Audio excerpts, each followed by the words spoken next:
You got 4 or 5 different guys holding the lead at some point, so it is time to put a bow on it. Chris Broussard, walk us through your official NBA regular season MVP ballot. All right, here we go, Jenna. Nick, you'll be happy. You'll agree with every single pick I have, so just, you can live vicariously through me on this. All right, at number 5, Steph Curry. All right, now I know a lot of people out there are saying, number 5, why is he so low?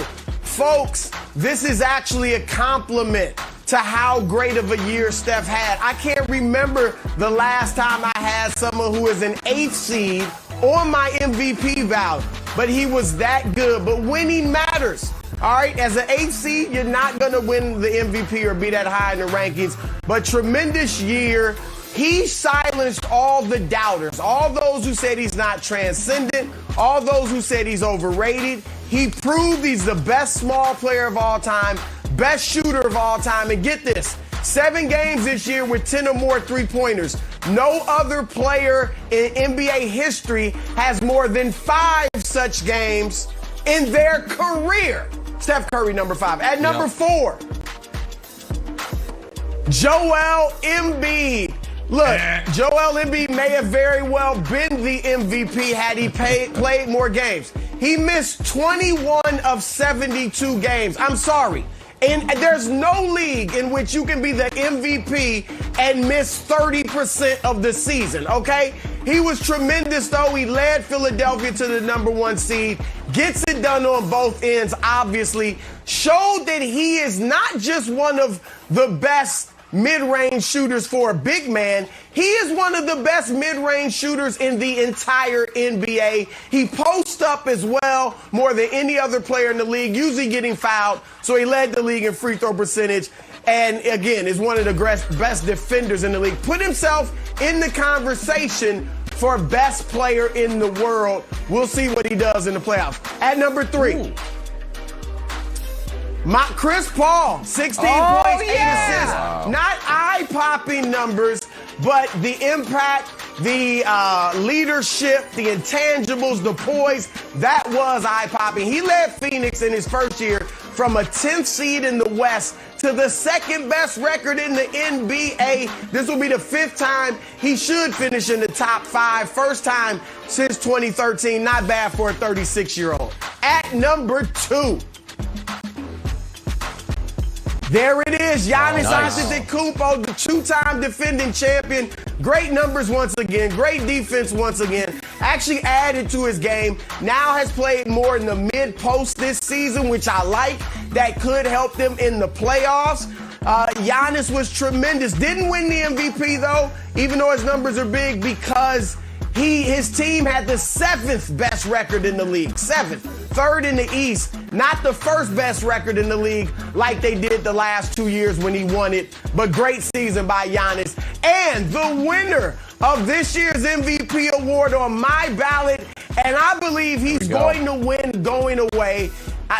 It'll be like last year where Giannis won in a landslide. Jokic will win in a landslide. 28, 11, 8 assists. That's more than just about every point guard in the league. Has invented the point center position. Led Denver to a 16-8 record without their 2nd best player, Jamal Murray. 3rd best record in the Western Conference. PER of 31.3. That's number 1 in the league. It's the 10th best PER for a season ever. He's only the 2nd center joining Wilt Chamberlain to ever have a player efficiency rating higher than 31. Kareem didn't do it. Shaq didn't do it. Olajuwon Robinson, none of them. Nikola Jokic, folks, is your MVP. Nick, you can applaud now. I will applaud. I think Broussard did a great job. And here's the thing. So, I don't, if we have any college students or watching, Broussard did a very smart thing, which is you look at the source material and you're like, oh, this is all exactly right, but I can't plagiarize it, so let me just move some words around. Because that's my ballot, too. It's just all in a different order. So, like, you got the 5 names right, just somehow we actually have all 5 guys in a different spot. But I don't have a big issue with it.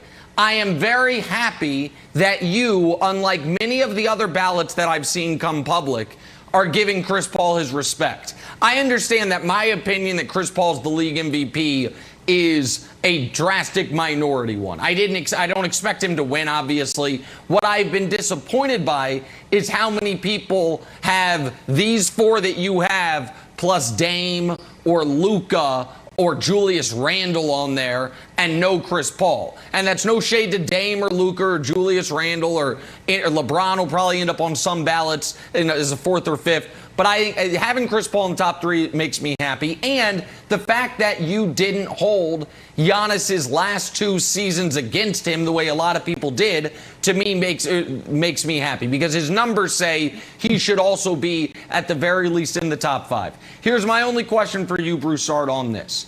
Now that we know the Nuggets didn't draw the Lakers, I feel like for Jokic to validate this MVP season, they have to, at the very least, beat the Portland Trailblazers in round 1. Vegas has it as a pick'em series.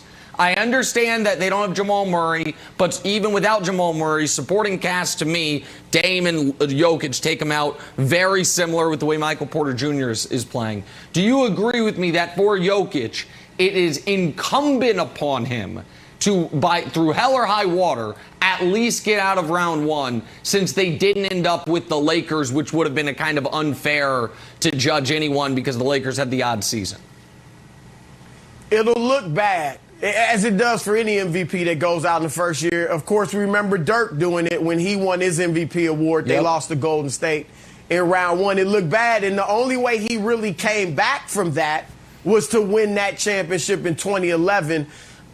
So it'll look bad, but I don't think it invalidates it because, again, especially the voters, we understand this is a regular season award. It's not about what we project to happen in the playoffs, what happened last year in the playoffs. Obviously, you're human, so sometimes those emotions come in. But for the most part, it is about the regular season. So I don't think it will invalidate Jokic as the legitimate MVP. And I'm going to say this, Nick, because you brought up a week or two ago, we talked about it. Would Jokic be the worst MVP since Dave Cowens back in the mid-'70s? Yeah. I can't remember, 73, I think. Yeah, I think Jokic is better than Steve Nash. He's better than Steve Nash. And I think, obviously, he's better than Derrick Rose because Rose got injured and became a different type of player. And I actually think Jokic is better than Dirk Nowitzki. Now, he's going to have to win a championship to prove it. But I do think he overall is a better player than Dirk Nowitzki. Yes, I said it. You know, that's an hour-long radio show. We can do that another time. Go ahead, LeVar. Wow. You just really upset me. You just really made me mad. You were happy. Ahead, you're like a Sour Patch Kid right now, Nick. You were happy and now you're sad. He knows I'm right. Hey, I can't believe you just said that. I know LeVar's MVP is Rudy Gobert. He loves the Utah Jazz. I generally give you a hard time, master, deflector, qualifier. But you know what here, Chris? I think you got it right except for one thing. I think Joel Embiid should be in that second slot. Move the rest of them back one slot and replace it with Joel Embiid. And the reason being is, well, they're the number 1 seed. They have the number 1 record, best record. And when I look at the records in terms of wins and losses, without Joel Embiid, this team is under 500. Did you know that they went 10 wins and 11 losses without him? Which means that if they win games with him and they're the number 1 team, they won 39 games and lost 12 games with him. And by the way, when he came back from that 30% of time missing because of the injury, they went 9-1 out of 10 games. I just look at what Joel Embiid's impact has been for this 76ers team.